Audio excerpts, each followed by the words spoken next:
There are a number of different questions we can ask about virtue in civil society. First, what are the virtues of a good ruler? This question got a lot more attention in times past, when it was important that the king be wise as well as just, and often he had to be courageous too, because the king spent a lot of time waging war. Confucius had quite a bit to say about the sage kings of times long before his own time. Plato talked about the virtues of the guardians in his Republic.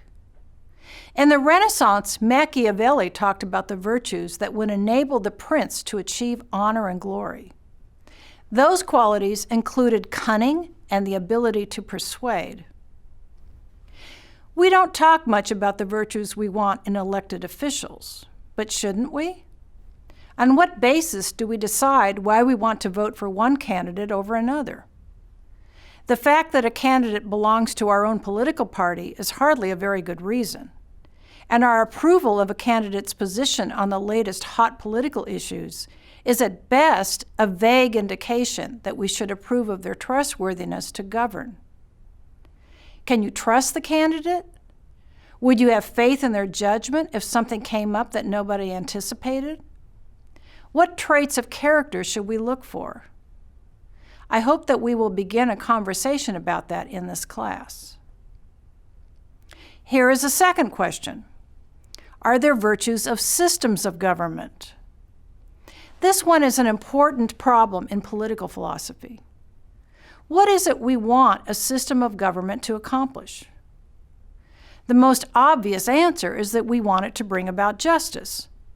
But how are we going to figure out what justice is when it is in a political system rather than in an individual? And how can we tell if one system of governance is more likely to lead to justice than an alternative? Since the rise of modern political liberalism, it has been assumed that government gets its authority from the consent of the governed. But under what conditions? Does it matter if the governed who are giving consent care only about themselves and not the common good? An influential answer is that a political system is just when it is the system people would agree to when they are being impartial. But this also raises lots of questions. The focus of this course is on the virtues of individuals, the virtues you could acquire yourself. But it is important to think about virtues as they apply to communities, to churches, to organizations, and to whole systems of government. Can a community have a virtue? What about a university or a church? Here is a third question. What are the virtues of a good citizen in a democratically organized society? Many of the virtues we have already discussed are traits we would want in the members of a well-functioning society. If it is a system that depends upon the will of the citizens, we want the citizens to be active participants in civic affairs. We want them to be informed voters. We want them to participate in discussion of public policy issues. We want them to participate in the education of the young in a way that will bring them up to be good citizens too. I think that the intellectual virtues are particularly important for civic discourse, and that is one of the reasons I said that I think intellectual virtues are just as important as moral virtues. How can you vote in a responsible way if you are not intellectually attentive, thorough and careful, open-minded and intellectually humble? What if you have all of these virtues, but the people from whom you get your information do not? Right now, if you go to any of the common search engines on the internet, you might well be sent to sites that give you so-called information that is false or biased or ignores relevant evidence. The talking heads on television are often lacking in open-mindedness and intellectual humility, and that can hurt you when you're trying to figure out what to do as an informed citizen.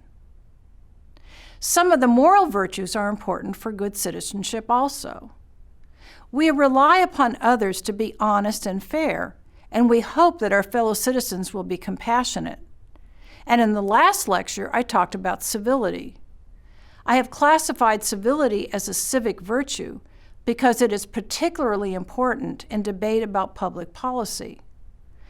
But are there any special virtues of good citizenship other than the virtues we have already talked about? There is one that gets a lot of attention in civic life, and that is tolerance. Here is Andrew Cohen's definition of an act of toleration. An act of toleration is an agent's intentional and principled refraining from interfering with an opposed other or their behavior in situations of diversity, where the agent believes she has the power to interfere. Notice that this definition is not about tolerance as a virtue, but is about tolerant behavior. But we can add the motivational element to this definition if we want to make it parallel to the other virtues. What should we say about tolerance as a virtue? What end does it serve? Is tolerance a mean between extremes? We think of intolerance as a deficiency of tolerance. Is there such a thing as an excess of tolerance?